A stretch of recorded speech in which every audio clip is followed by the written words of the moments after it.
everyone. It is my pleasure to welcome you to Merci Mondayz on a Tuesday. I still have to work, so I was working yesterday. I'm not gonna bum y'all out with that. Y'all already know how this rolls. I drop it when I'm feeling hot and got something to say, so you might even get it on a Thursday. But let's just kind of hop right on into this week's topic. This has really been something that I have been being dealt with in this area. So I'm going to be using a lot of my personal testimonies to kind of help show you the areas where I've been struggling. I would also like to share with you some of the things that have worked for me when dealing with this subject, and for that reason, I'm gonna dub this one "Casting Your Cares." Specifically, or the example that I'm gonna be using has to do with fear, and how to cast your fears, how not to fear in times of unfavorableness, or if things that you aren't ready for occur. So some of you may know, some of you don't, but I had my first, I'll call it near-death experience on an aircraft, and I have been in the aviation industry now for 5 years, and never had anything, never had a medical. I think the most I've had to do is maybe crack open an oxygen bottle for somebody's granny. So I have been blessed to not have a lot of occurrences that happen on the aircraft. I won't go into all of the details, but long story long, your girl I was scared. I'm not even gonna hold you up. And this was the first time that I had been scared like that. Of course, I am the lead flight attendant, so everybody is looking to me for direction. They're looking to me to help them, guide them through this process. I was flying with one of my students, so I had the added responsibility of feeling like I was responsible for him. And then they knew that I also was an instructor. So I was supposed to ideally be this vessel of knowledge, and somebody who can ideally, if you want somebody to handle a situation on the aircraft, it would have been me that would be the most suited in order to handle this. So in this story, we ended up getting through it. Everything ended up fine. But in the midst is where I'll kind of begin on how to cast your cares, or how to operate through fear. So we're human. So you're gonna have it's natural to have a human response. So for me, I felt fear. I felt scared. I felt nervous. I felt every emotion that you could probably feel at one time, and I began to feel them all rush. But there was a stillness and a peace that gave me just a brief moment to put a pause on everything that I was coming. It was almost like I was able to push pause on the tsunami or the flood of emotions that were naturally beginning to occur in my body and in my mind. And the first thing that I did, or I've always been taught to, is I prayed. I began to sing my favorite gospel song, and I just prayed. Because at this point, the realities of the situation are, we're 30,000 feet in the air. If something happens, only God is gonna be able to get me through it. And that is my first step. You have to figure out what you can do and what you can't do. Whenever you're in a situation of any kind, you have to say, what can I attribute to this situation that's going to be beneficial? What is my part? What role can I play in driving it? But then there's also a huge aspect of, I can't do nothing about that. I can't control that aspect, even if I tried. There's nothing, I don't have it. And that is the part that you get to cast. I knew that in my own strength and in my own knowledge and skill set, I was able to provide X, Y, and Z. I was able to provide knowledge. I was able to, know my procedures back and forth. I was able to follow them. I was able to tap into what I knew, do what I can, provide a spirit of calmness, be in control, be a leader, step up to the plate, do all of those things, because that was within my control and my power to do. So it was my job to do those things. I didn't cry. I didn't break. I didn't fold, There was this what I can do at that time, I did it. And I had to give the rest to God, because I knew only way we gonna land this plane is by the grace of God. The only way I know that we're gonna get out of this, situation is with his help and if he's here. So part of what I could do was calling on him, asking for help. Where I am not sufficient, God was able to show himself strong. What I knew I couldn't control, I can't land the plane. So it's not like I can kick the pilots out and land the plane myself. It's not that I'm an airplane mechanic, so I can't, run checks and things like that. There were so many things that I couldn't do, and that at that point is what I had to give to God.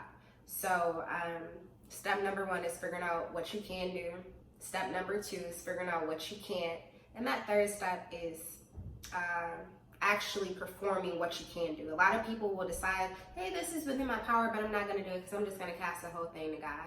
Or I'm human and this is just how I am, so I'm not even going to attempt to, try to get a hold of my emotions.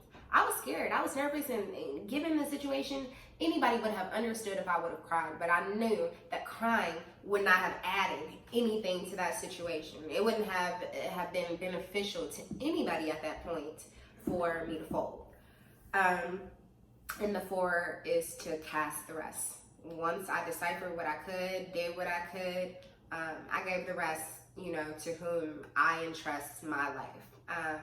And for other people, casting your cares could be, just not thinking about it.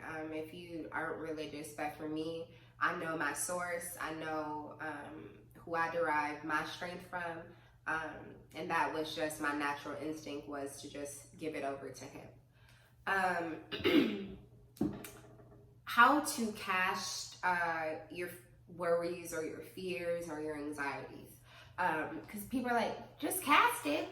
Well, I still think about it. It's still here. My situation is still what it is.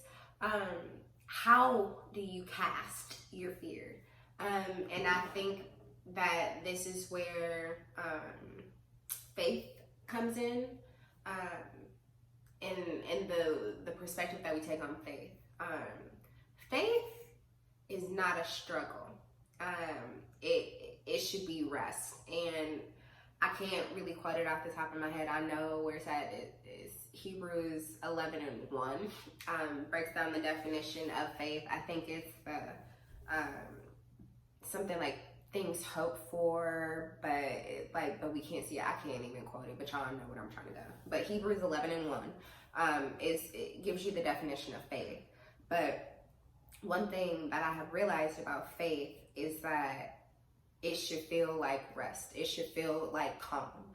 You could be so emotionally zooted, but you'll have this aura of calmness because you believe no matter how it ends, no matter what the outcome, unfavorable, favorable, that it's going to work out for your good.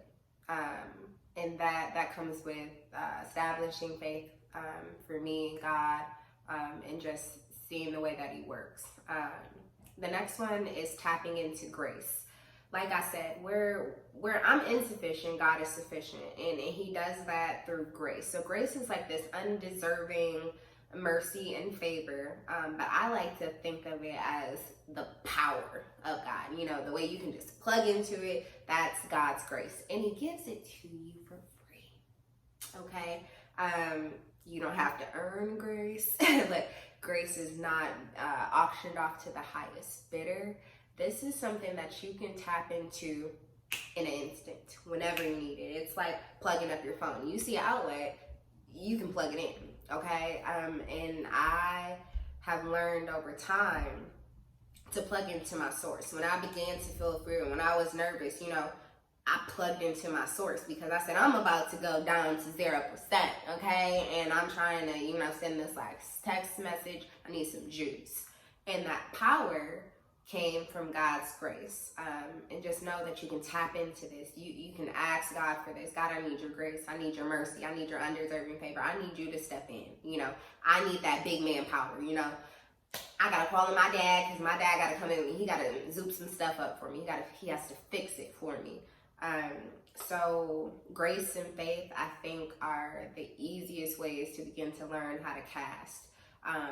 But it all is dependent upon your relationship with God.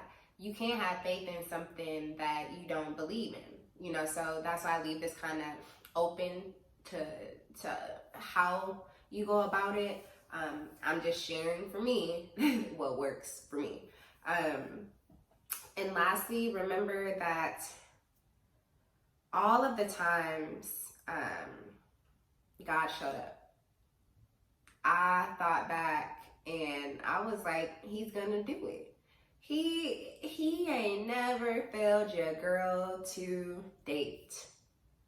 I can't think of a time when he didn't show up when I needed him. I can't think of a time when he brought me out of situations where, you know, it should have been like this or it should have ended up that way, and it didn't.